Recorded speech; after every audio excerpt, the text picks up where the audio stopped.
Today's science study plan was all about using electricity, specifically the chapter on circuits. One question really caught my attention. A simple circuit diagram with a switch, a battery, and a light bulb. All familiar stuff, right? But the way they were arranged got me thinking. I stared at that switch for what felt like ages, and suddenly a brilliant idea hit me. What if the switches in my room were set up just like this diagram? I started imagining this awesome super switch by my desk. Wired to control everything in my room. Need to turn on the lights? Flick. Want to power down the fan? Click. Everything right at my fingertips. All from my command center.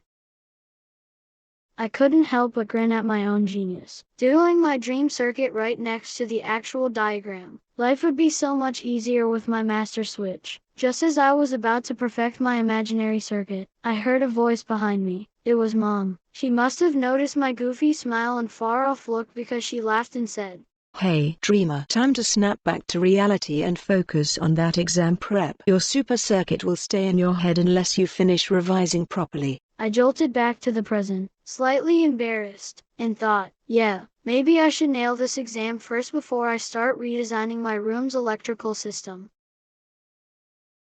Later, when I went into my elder sister's room to borrow her stapler, something caught my eye. Her desk was covered in textbooks and, wait for it, GRE study guides. I was shocked. Lately, she's been coming home early, which is super unusual for her. Normally, she's always busy with work or hosting music events. But for the past few days, she's been back early, with fewer work events. I couldn't help but wonder, why is my sister studying for another exam when she's already working? Curious, I asked Mom at lunch, what's the GRE for? Why does my sister need to take the exam? She smiled and explained.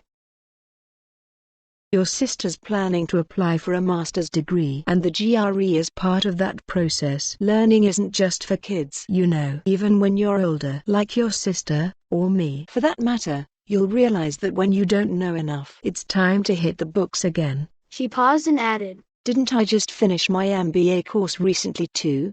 Mom's words gave me a bit of a wake-up call. Wow, learning really doesn't stop, no matter how old you get, even after working for years. My sister needs to take more exams to keep leveling up. And Mom, she just finished her MBA. It made me realize, this whole studying thing isn't just for now, it's for life. So, I guess I should stop daydreaming about circuits and just buckle down. After all, there's a lot more learning ahead of me.